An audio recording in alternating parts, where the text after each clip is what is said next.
आप ऋतुराज सिंधिया जी।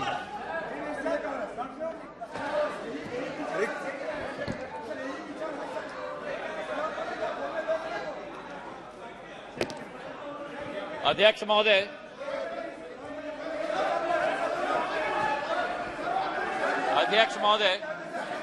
ऋतुराज सिंधिया, आज मैं अपने एनडीए के गठबंधन को और प्रधानमंत्री जी को मैं धन्यवाद अर्पित करना चाहता हूं कि इस अविश्वास प्रस्ताव पर बोलने का मुझे मौका दिया। लेकिन जो ये दृश्य अध्यक्ष महोदय इस प्रजातंत्र के मंदिर में आज हम देख रहे हैं, जिस प्रजातंत्र के मंदिर में इस देश की संस्कृति, इस देश का सद्भाव,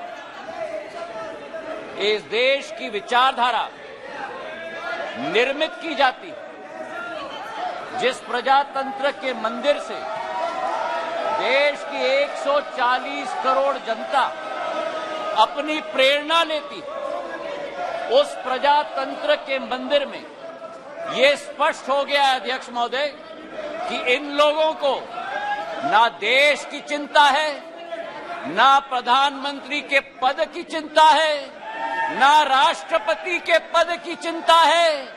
इनको तो केवल अपनी हैसियत की चिंता है। ये देश को पूर्ण रूप से स्पष्ट हो गया। अध्यक्ष महोदय,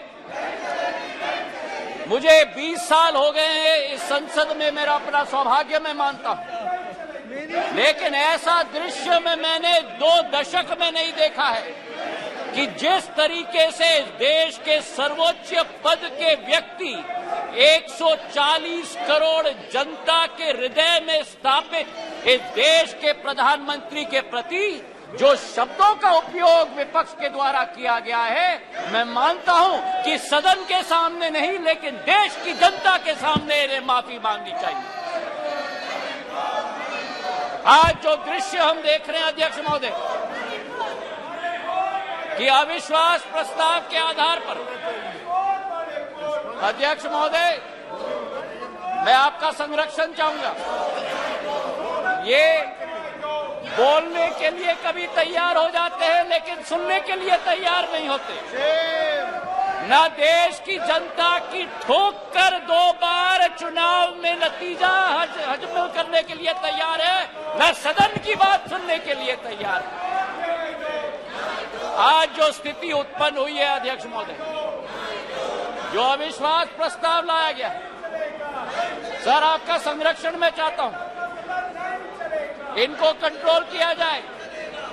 देश की जनता ने तो अपना पूरा परिणाम इनके चेहरे पे दिखा दिया। जो जनता के सामने नहीं कर पा रहे वो आज सदन में बैठ के कोशिश कर रहे हैं करने के लिए। जो अविश्वास प्रस्ताव इनके द्वारा यहां लाया गया, यह अविश्वास प्रस्ताव मणिपुर की बात नहीं है। मिशन मणिपुर के आड़ में ये अपनी राजनीतिक रोटियां सेकने के लिए आज यहां उपस्थित हुए हैं। पिछले 2 दिन से मैं सुन रहा हूं अध्यक्ष महोदय, हम इनको भी बता दें कि अगर ये इनका वर्ताव रहा तो इनकी बात भी इस प्रजातंत्र के मंदिर में हम सुनने नहीं देंगे। पूर्ण रूप से स्पष्ट करना चाहते हैं अध्यक्ष महोदय, जो इस क्षेत्र में और इस सदन में प्रस्तुतिकरण हुई है, ये वो बादल है जो गरजना चाहते हैं लेकिन बरसते नहीं। ये वो बादल है जो चर्चा में रहना चाहते हैं लेकिन चर्चा सुनना नहीं चाहते। अध्यक्ष महोदय, आज अध्यक्ष महोदय ये अविश्वास प्रस्ताव जो लाया गया है, सारे आवश्यक विमर्श एक तरफ रखे गए हैं और इनकी हट एक तरफ है। हमारे देश के प्रधानमंत्री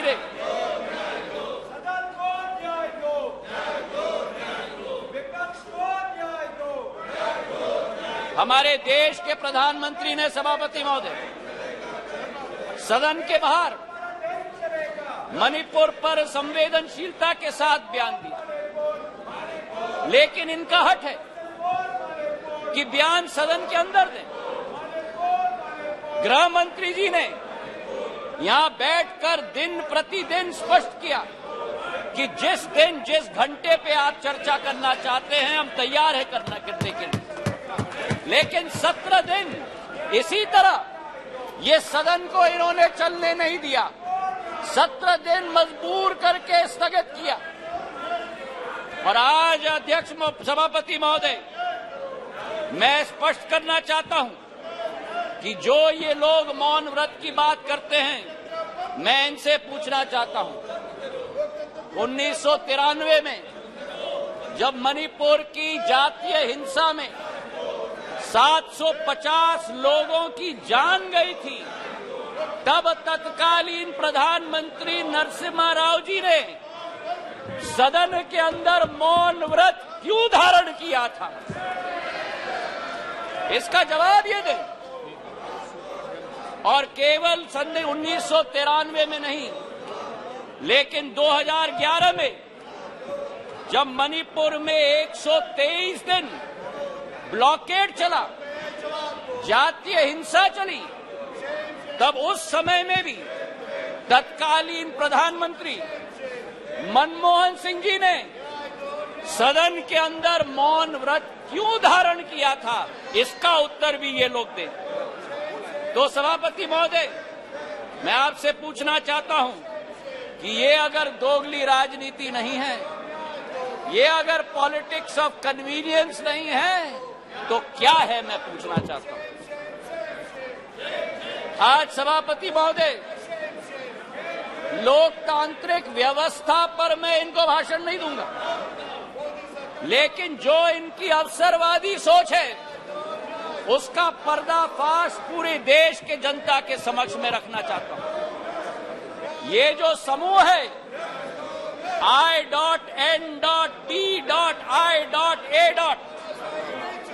इस समूह में एक प्रोफेसर हैं जो मोरालिटी की बात करते हैं, सिद्धांतों की बात करते हैं, मूल्यों की बात करते हैं, लेकिन प्रतिनिधित्व वो एक ऐसे दल के करते हैं जिन्होंने भ्रष्टाचार की नई कीर्तिमान स्थापित की।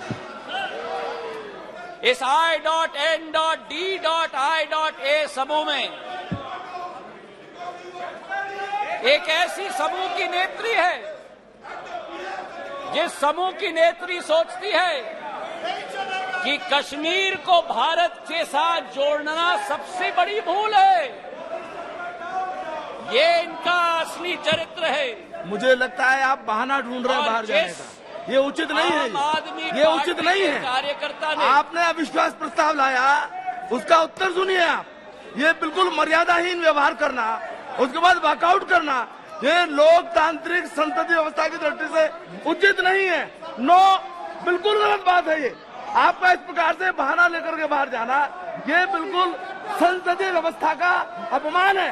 ये बात कृपा करके नोट करिए आप लोग, प्लीज। Honourable minister, please.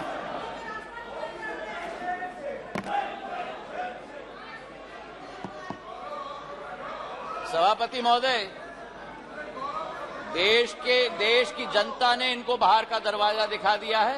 अब सदन से भी स्वयं बाहर जा रहे हैं।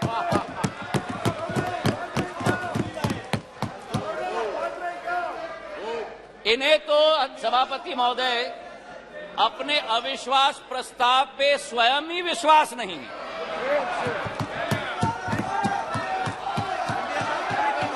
सुन लो, धैर्य रखो और सुन लो।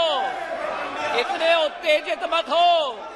जो देश की जनता ने परिणाम दिया है वो स्वीकार करो। अब सभापति महोदय, इनके जो एक समूह है I.N.D.I.A. घमंडिया समूह, उस समय में समूह में आम आदमी पार्टी के कार्यकर्ता ने स्वयं यूपीए सरकार पर 2G और कोल स्कैम का PI लगवाया। और आज कांग्रेस का हाथ आपके साथ। ये स्थिति अंदर की बात। और वही स्थिति सभापति महोदय, हमारे टीएमसी के साथी यहां बैठे हुए थे।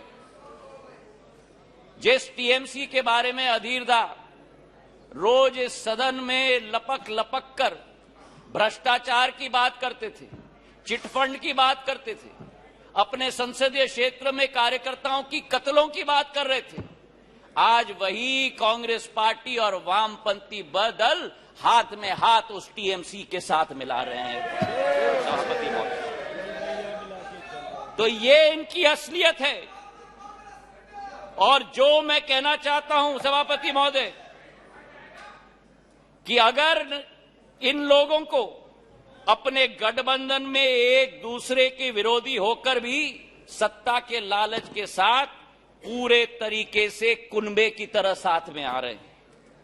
आरजेडी और जेडीयू की बात करें, लालू प्रसाद यादव जी पर जो रोजगार का आरोप लगाया था, जमीन पर रोजगार का एक्ट का आरोप लगाया था, वो जेडीयू के वर्तमान के अध्यक्ष ने स्वयं सीबीआई को सबूत अपने हाथों से दिलवाया था और आज दोनों हाथ में हाथ मिलाकर चल रहे हैं।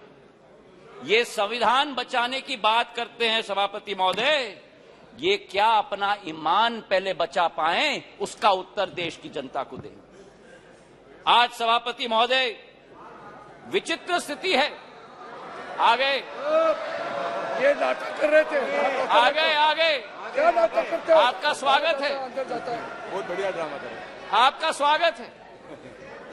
आज बड़ी विचित्र स्थिति है सभापति महोदय कि जिनके दिल नहीं मिलते वे दल मिल चुके, जिनके दिल नहीं मिलते वे दल मिल चुके हैं और जिनके इतिहास में वैचारिक या